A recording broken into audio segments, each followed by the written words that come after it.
After shrugging off the Crusades and bringing the precious gift of knowledge to Europe, the great cities of the Islamic Empire would be brought to ruin by a force more terrible than anything the Europeans could muster. Their libraries destroyed, the wealth plundered, the empty cities stood mute in the aftermath of a devastation that descended upon them not from the west, but from the east. It's known as the Mongol catastrophe.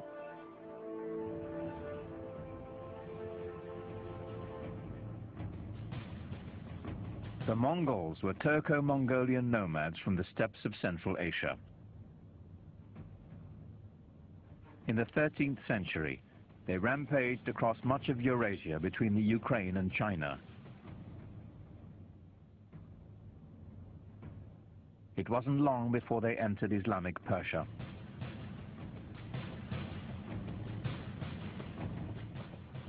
To the cultured, urban Muslims, these guys were a bunch of savages. When you entered the Mongol army, you came with yourself and 3 horses, and you lived off the horses. First you drank their blood, and then when you moved far enough away, you killed them, you slaughtered them, and you ate their meat.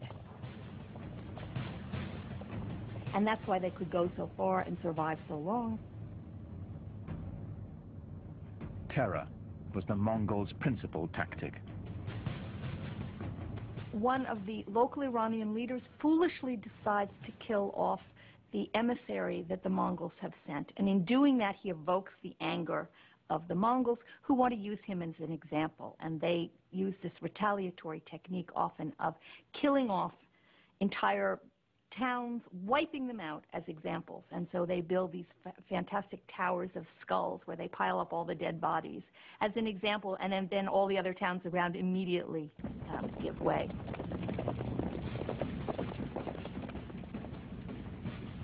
City after city fell before them.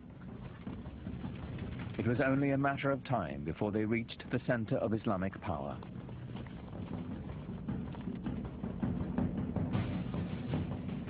On February the 10th, 1258, the Mongols took Baghdad.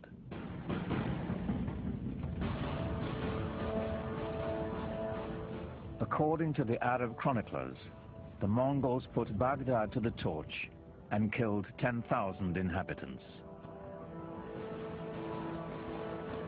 Mosques and libraries, the collected knowledge of centuries, were all set ablaze.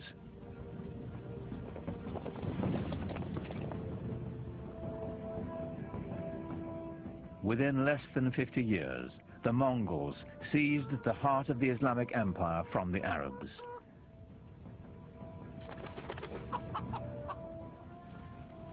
Islamic civilization seemed poised for destruction, lost to posterity. But then something remarkable happened. While the consensus of opinion is that Mongols were a devastating force, I personally feel that they also had a very positive effect on Western Asia and the world of Islam. They opened the world tremendously.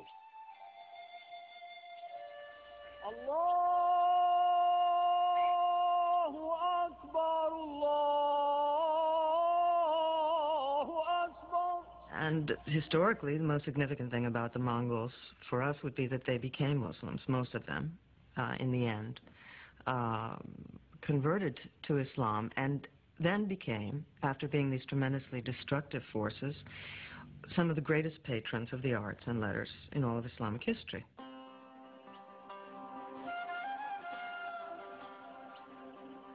The conversion and its lasting effect was extraordinary. Within a decade, the Mongols had gone from building towers of human heads to building mosques glorifying God.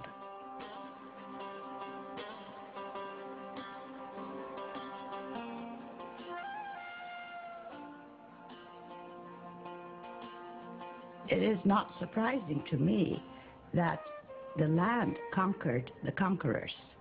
The Mongols themselves became Muslims or Islamic leaders par excellence. the Mongols transformed Islam. Now Islamic power could be held by anyone, not just the Arabs who had created it. The Mongols threw open the door for the great gunpowder empire to follow.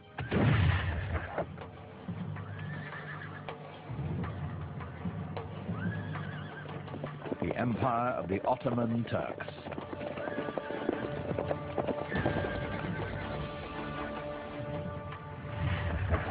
Islam was now set on a new course of expansion to both the east and the west,